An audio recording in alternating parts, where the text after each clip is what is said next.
Pemirsa, tadi sebelumnya di segmen sebelumnya kita sudah lihat bagaimana perjalanan dari tim Guinea di ajang Piala Afrika U23 dari fase grup kemudian menuju babak-babak selanjutnya, kemudian mengantarkan mereka ada di peringkat 4 konfederasi ataupun juga zona Afrika sehingga harus berhadapan dengan peringkat 4 yang ada di konfederasi Asia yaitu Indonesia. Guinea versus Indonesia akan berlangsung pada Kamis 9 Mei mendatang sekitar 3 hari lagi pukul 21 waktu Indonesia Barat. Melihat perjalanan mereka ada di satu grup bersama lawan-lawan yang tidak bisa dipandang sebelah mata, Maroko, Kongo dan sebagainya, Bung Hardiman. Bahkan jauh sebelum mereka tiba di putaran final Piala Afrika dimainkan di negara Maroko, mereka di kualifikasi putri, mereka menghadang Gabon.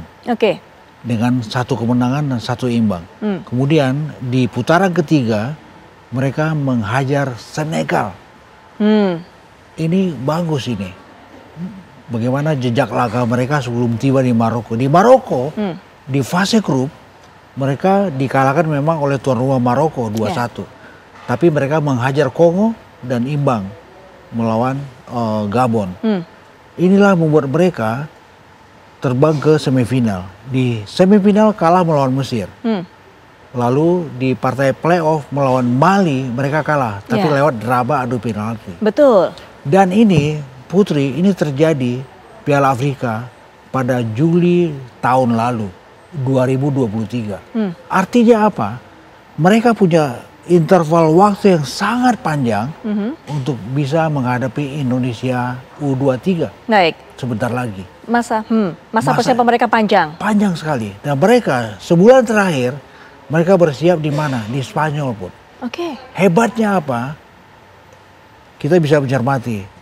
Ada apa di balik ini ketika Guinea menggantikan pelatihnya. Pelatih sekarang, Cisse, itu di drop menjadi asisten pelatih. Pelatih barunya adalah pelatih senior.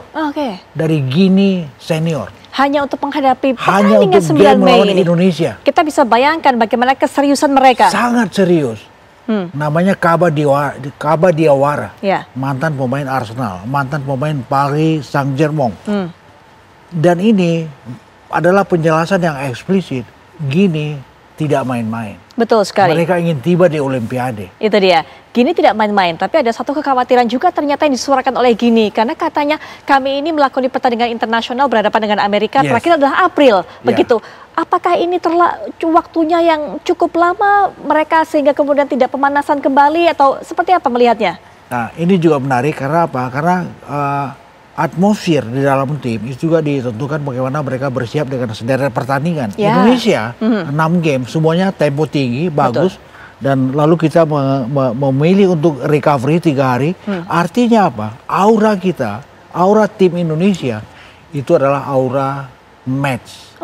Mesti habis-habisan. Beda dengan Guinea. Hampir setahun mereka tidak ada game. Artinya apa? Mereka tidak punya aura yang oke banget untuk menghadapi sebuah partai penting. Playoff Afrika versus Asia di Eropa. Ini saya pikir Bro Ruli juga bisa menjelaskan bagaimana aura yang hinggap dalam sebuah tim. Ini juga penting. Bagaimana Bang Ruli? Kalau kita ini kan kemudian pertama di Dubai, TC Dubai berhadapan dengan siapapun yang saat itu dijadwalkan pada saat friendly match begitu kan uji coba. Kemudian langsung menuju Piala Asia. Jadwalnya juga rapat, padat merayap. Langsung kemudian pertandingan ini. Nah, beda dengan Guinea yang pertandingannya setelah Piala Afrika saat itu jeda lama, baru bertemu lagi berhadapan dengan tim internasional adalah saat berhadapan dengan Amerika April lalu. Setelah itu juga tidak ada lawan lagi. Bagaimana? Bagaimana Bang Ruli melihatnya? Kita kan tidak begitu tahu tentang mereka, apa mereka uji cobanya dalam 2 minggu sebelum ini kan kita tidak tahu. Tapi kan kita mungkin udah uji coba dengan tim lokal tapi tim internasional begitu kan? Kita lebih tahu fokus ke tim nasional kita. Mungkin anak-anak kita, Garuda Muda ini pasti akan membuat sejarah. Karena dulu tahun 76 pernah kita hampir selangkah lagi kalah adu penalti lawan Korea Utara. Mungkin ini bisa motivasi untuk Garuda Muda. Main di Paris yang akan jadi tempat Olimpiade nanti.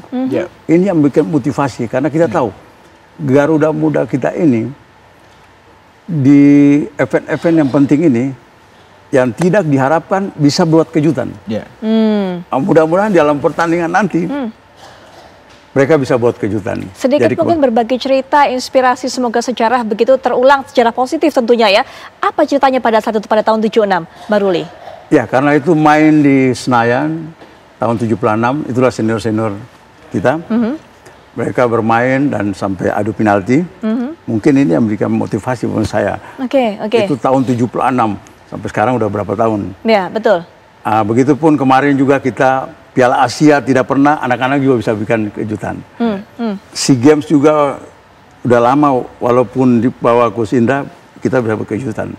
Mudah-mudahan di ini juga buat harapan kejutan. Kita bersama ini harapan seperti saya, itu. harapan. Tapi Bang Ruli, dari pengalaman ini seorang pemain, apa bedanya? Rasanya bagaimana kalau kemudian melakukan sebuah pertandingan setelah ada deretan pertandingan yang panjang, sudah bertemu dengan berbagai negara, dengan kemudian sempat absen lama. Adakah bedanya? Adakah pengaruhnya? Kalau sudah lama tidak pasti pengaruh. Kalau kita yang sering bertanding pasti punya rasa percaya diri, semangat. Pengaruh ke kepercayaan dirinya. Nah, itu yang kita harapkan juga dari para pemain kita mungkin. Ada timbul rasa percaya diri karena sudah mengalahkan, walaupun dua hasil terakhir adalah kalah, tapi sudah mengalahkan tim-tim yang besar di fase grup, kemudian Korea Selatan. Bisa jadi modal berharga untuk menuju laga ini dari segi mental, Bung Adiman? Harusnya bisa. Dan itu adalah motivasi yang menarik, motivasi yang penting dalam memompa spirit bermain. Yang juga lebih penting adalah bagaimana kita bisa menjelaskan kepada para pemain, ini saatnya untuk tiba di Olimpiade. Ini reputasi penting. Ibaratnya ini seperti naik haji untuk seorang atlet. Itu menarik. Ini Olimpiade. Gitu. Dan kalau kita bisa tiba di Olimpiade, kita lolos kali kedua. Tadi saya udah jelaskan. Tetapi lolos sekarang adalah pada era sepak bola modern. Betul. Iya kan? Yang juga menarik, mereka sudah menjadi Olimpian. Ini juga sejarah untuk kontingen Indonesia di medium Olimpiade. Ini cabang bergu pertama yang diloloskan oleh Indonesia untuk bertarung di medium Olimpiade. Baik. Ini wow, ini bagus sekali gitu. Betul. Dan ini adalah motivasi penting untuk bagaimana kita bisa memompa, hey, gini, itu lawan kita. Habiskin, selesaikan mereka. Kalian bisa. Tapi tentu harus bermain tenang, sabar, tidak buru-buru. Ingat, ada extra time. Ingat, ada drama adu penalti. Betul. Kemungkinan yang terbuka. So, mesti sabar, mesti rileks, mesti dengan senyum. Sepanjang 90 menit. Baik, Mbak Ruli tidak pernah bertemu ataupun juga berhadapan dengan Gini, tapi mungkin punya pandangan mengenai bagaimana gaya para pemain ataupun juga tim-tim Afrika ini? Saya selama main belum pernah menghadapi Aljazair. Itu di Piala Kemerdekaan.